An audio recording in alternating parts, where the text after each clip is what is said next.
Good morning, dear students. Welcome back. This is class 10th Science chapter 3 lecture number 3. So let us see today's content. Today we will study the reactivity series, then its examples, octet rule, then how to prove this octet rule with some of the examples, ionic compounds and their characteristics, and at the end we will see the homework. So let us continue with our first topic.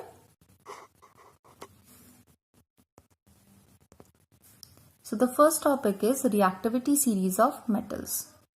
Reactivity series is the arrangement of metals in the vertical column in order of their decreasing reactivity. Most reactive metals are placed at the top and least reactive metals are placed at the bottom. Electropositive or metallic character of metals decreases as we go down in this series. So you can look at the series. We are having the reactivity series as potassium, barium, calcium, sodium, magnesium, aluminium, zinc, iron, nickel, tin, lead, then copper, Hg, that is mercury, silver, gold, platinum. So the most reactive metals are placed at the top and the less reactive metals are placed at the bottom. So metallic character of the metals is decreasing as we go down in the series. We have compared the reactivity of the metals with hydrogen, which is a non-metal. So the metals which can lose electrons more readily than hydrogen, they are more reactive than hydrogen. Which can lose electrons less readily than hydrogen are less reactive than hydrogen. So here we have calcium, barium, potassium, calcium, sodium, magnesium, aluminium, zinc, iron, nickel, tin, lead. These are high reactive metals. Then copper, mercury, silver, gold and platinum. These are less reactive than hydrogen. So let us see that how displacement occurs in case of more reactive and less reactive metals. As we know, the displacement reactions are the type of reactions in which more reactive metal displaces less reactive metal from its salt solution. For example, zinc, when it is added to copper sulfate solution, then it displaces copper as it is more reactive as compared to copper, and it forms zinc sulfate and copper is displaced. It is separated. Now, have you ever thought why this displacement is happening, or why more reactive metal is coming into the place of less reactive metal? So the reason is because the more reactive metal, they have a great tendency to lose electrons and hence they get oxidized. And as the salt solution of a metal is having metal ions and the anions also in the solution, so the electrons so released by the more reactive metal are picked up by the cations of less reactive metal and get reduced. Hence, when zinc is giving out 2 electrons and becoming an ion, it is getting oxidized. Now these 2 electrons are taken up by the copper ions which are there in the salt solution, and hence it reduces and becomes copper, and that is why this copper separates out. So more reactive metal, they get oxidized and they dissolve in the solution. Less reactive metals, they pick up the electrons and get reduced and hence separated out.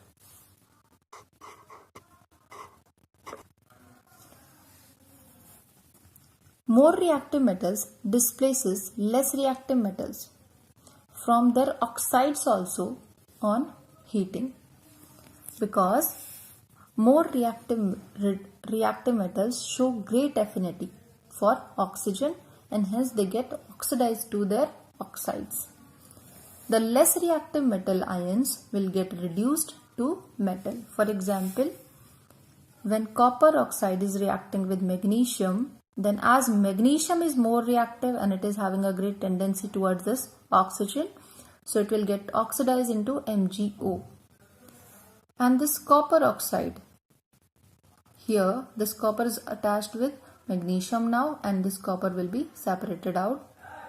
So here copper oxide is getting reduced to copper, magnesium is getting oxidized into magnesium oxide. Another example we can have that Fe2O3, ferric oxide plus aluminium. On heating it is giving Al2O3, that is aluminium oxide, and iron. So here aluminium is getting oxidized and forming aluminium oxide.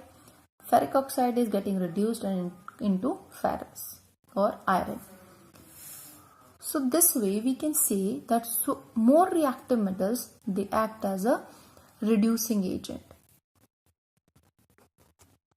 Now let us see how do metals and non-metals react. The reaction between the metals and non-metals depends upon the chemical reactivity of the metals and non-metals. And this chemical behavior of any element depends upon its position in the periodic table. Position is related to its electronic configuration. So, chemical reactivity of an element depends on its electronic configuration. What is electronic configuration? It is the distribution of electron in its atom, and the elements with completely filled outermost shell are non-reactive, whereas all the elements having less than 8 electrons in their outermost shell, they will show chemical activity except helium, because helium is having just 2 electrons in its outermost shell, so it will not come under the category of less than 8. Here we have a table, and in this table you can see we have some elements, then their atomic number, electronic configuration, number of the valency electrons, then number of nature of outermost shell, and then their reactivity based on the valency electrons. So here in the first column we have sodium, potassium, magnesium, calcium. So they are having atomic numbers 11, 19, 12, 20, 13. According to their electronic configuration, they have these many number of electrons, valency electrons. So this last orbit, this last shell is not complete. Hence they will behave as a reactive metal. But we have some of the elements like helium, neon, argon, krypton, xenon. They have completely filled last orbits, so they will behave as non-reactive elements of the periodic table. Hence they are called as noble gases, because they do not react with any other element. Now some of the non-metals are also there. Here we have fluorine, chlorine, oxygen, sulfur, phosphorus. They have the number of valency electrons 7, 7, 6, 6 and 5. So this last shell is incomplete. Hence they will also behave as reactive elements of the periodic table. Here you can see that with completely filled last orbit, the elements are non-reactive and others will take part in the chemical reactions.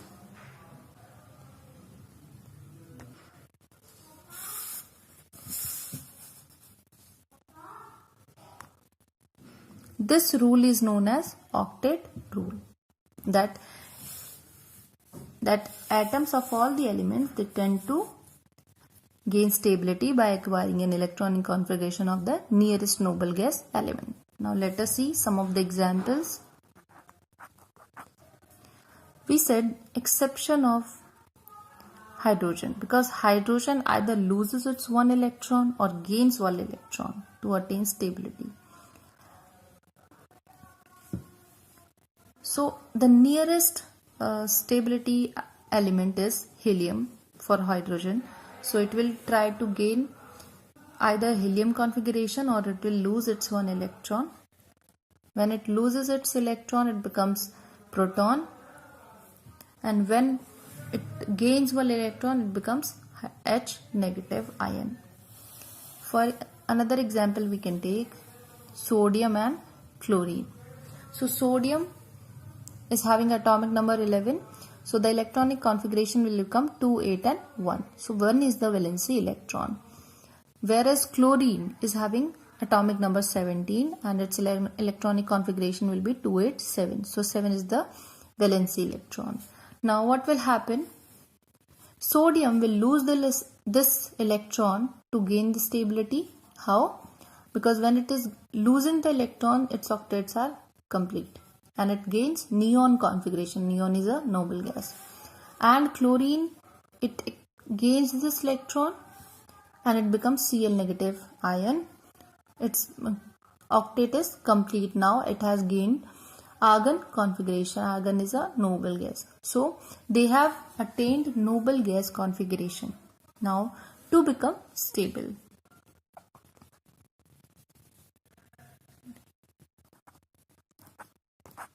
Now let us see it with the help of electron dot structure. We have sodium, which is having 1 electron, which is shown by the dot here, and chlorine is having 7 electrons in the outermost shell, shown by the cross marks. Here sodium is giving its 1 electron, and hence sodium is gaining 1 plus charge and Cl is gaining 1 negative charge. Hence Na plus and Cl negative ions are formed. Because of the Coulombic attractions between these two charges, they combine together to form a stable compound. So we know that sodium and chlorine ions are held together by electronic attractions to form ionic compound. Coulombic force of attraction between sodium and chlorine lowers the energy of the system and hence it makes a stable compound. Let us have another example. We have magnesium and chlorine. Magnesium atomic number 12, 282 is the electronic configuration, 2 is the valency electron. Chlorine 17, 287, 7 is the electronic that valency electron. So magnesium will give out these 2 electrons to get neon noble gas configuration, whereas Cl will gain 2 electrons to complete its noble gas configuration, that is argon, which is its nearest noble gas configuration. Hence the net reaction becomes Mg2 plus 2 Cl negative, because one Cl can take only 1 electron. Hence we need 2 chlorine atoms to take these 2 electrons coming out from the magnesium. So it makes Mg2 plus and Cl negative 2. So MgCl2 formation is there. Let us see with the help of electron dot structure. We have chlorine, magnesium and chlorine. So they need 1 electron and magnesium is donating that, and it becomes 1 Cl negative, Mg2 plus and Cl negative, like this. So MgCl2 salt that compound is formed. Let us see sodium and oxygen example. Sodium, the same way, it is having electronic configuration 281. Oxygen is having 8 atomic number, so 2, 6. It needs 2 electrons and it can lose 1 electron. So we'll take 2 sodium atoms and 1 oxygen atom. So they will behave as 2 sodium atoms, they will give 2 electrons. 1 oxygen will get these 2 electrons and will complete its octet. So the net reaction will become 2Na plus O2 negative gives Na plus O2 negative and then Na. So Na2O. This is the electron dot structure for this, and the compound formed is sodium oxide. Another example we can have is magnesium and oxygen. So magnesium can lose 2 electrons and oxygen can gain 2 electrons. Hence with the help of this electron dot structure, you can see that 2 electrons of magnesium are transferred to the last shell of the oxygen, and hence it becomes Mg2 plus and O2 negative. So MgO compound is formed. So here we have seen the complete transfer of electrons from one atom to another atom of the element. Now these type of compounds are called ionic compounds. How we define ionic compounds? The compounds formed due to the transfer of electrons from the atom of one element to the atom of another element is called ionic or electrovalent compounds. For example, sodium chloride, calcium chloride and potassium sulfate. Here in the ionic compound itself, elements whose atoms loses electron is said to be oxidized, and element whose atom gains electron is said to be reduced. Now let us see some of the characteristics of ionic compounds. The first thing is that ionic compounds are hard, rigid and brittle solids because of the strong Coulombic forces between them. Second, they are having high density because they are closely packed. That results in high density. Third is they have high melting and boiling points because to break the strong Coulombic forces between the ions, we need more amount of temperature or energy. That is why they have high melting and boiling points. The fourth point is solubility. Ionic compounds can dissolve in polar solvents such as water, but do not dissolve in non-polar organic solvents such as benzene, carbon tetrachloride. Next point is dissociation. Whenever they are dissolved in polar solvents or heated, they dissociate to give free ions. The next point is conductivity. Ionic compounds, when they are in solid form, they do not conduct electricity, but they conduct electricity when dissolved in polar solvents. When the free ions are there in the solution, they can conduct electricity. And one of their characteristic is that they are crystalline in nature because there is a regular geometric arrangement of the ions, and hence they show the crystalline nature. So this is it for today. Let us summarize the lecture once. We started with the reactivity series, and reactivity series was the ordered arrangement of the metals according to their reactivity in the order of their decreasing reactivity, where most reactive metals are placed at the top and low reactive metals are placed at the bottom. Then we saw how do metals and non-metals react together. Then we saw octet rule with some of the examples. For example, hydrogen, sodium chloride, magnesium oxide, sodium oxide, and we discussed ionic compounds and their characteristics. Now let us see today's homework. So you have 2 questions as today's homework. Question number 1 is having 3 parts. First part A is write the electron dot structure for sodium, oxygen and magnesium. Part B is show the formation of Na2O, that is sodium oxide, and MgO, that is magnesium oxide, by the transfer of electrons.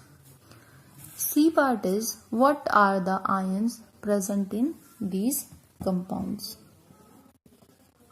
That means it is talking about the ions present in these sodium oxide and magnesium oxide. Second question is why do ionic compounds have high melting points? Now this is it for today. So we'll see you in the next lecture. Till then, take care and goodbye.